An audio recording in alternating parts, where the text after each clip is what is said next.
গাজা যুদ্ধের অবসান ও ইসরায়েলি বন্দীদের মুক্তি নিশ্চিত করতে ব্যাপক চাপের মুখে রয়েছেন বেনিয়ামিন নেতানিয়াহু। এমন পরিস্থিতির মধ্যেই পদত্যাগের ঘোষণা দিলেন নেতানিয়াহুর জরুরি যুদ্ধকালীন মন্ত্রিসভার অন্যতম সদস্য বেনি গ্যান্তজ। গ্যান্তজের পদত্যাগকে ইসরায়েলি প্রধানমন্ত্রীর জন্য বড় ধাক্কা হিসেবে দেখা হচ্ছে। আন্তর্জাতিক গণমাধ্যম বলছে, বেনি গ্যান্তজ পদত্যাগ করলেও তাৎক্ষণিক কোনো বিপদে পড়ছেন না নেতানিয়াহু। কেননা গ্যান্তজের দল নেতানিয়াহুর জোট সরকারের শরিক নয়, তাই আপাতত পতন হচ্ছে না নেতানিয়াহু সরকারের। জরুরি যুদ্ধকালীন মন্ত্রিসভা থেকে গ্যান্তজ পদত্যাগ করলেও ইসরায়েলি সংসদ নেসেটে নেতানিয়াহুর সংখ্যাগরিষ্ঠতা বজায় থাকছে।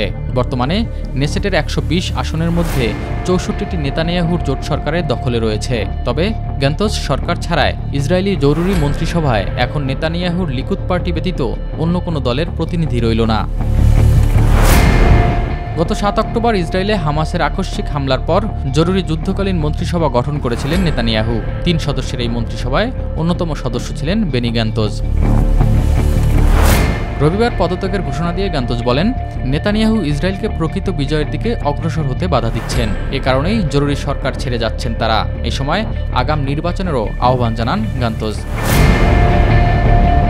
যুদ্ধের অবসান ও বন্দীদের মুক্তি নিশ্চিত করতে এমনিতেই ব্যাপক চাপের মুখে রয়েছে নেতানিয়াহু সরকার। এই পরিস্থিতিতে নেতানিয়াহুর জন্য যুদ্ধ চালিয়ে যাওয়া কঠিন বলে মনে করছেন অনেকেই। এস এম আরিফ, মাই টিভি।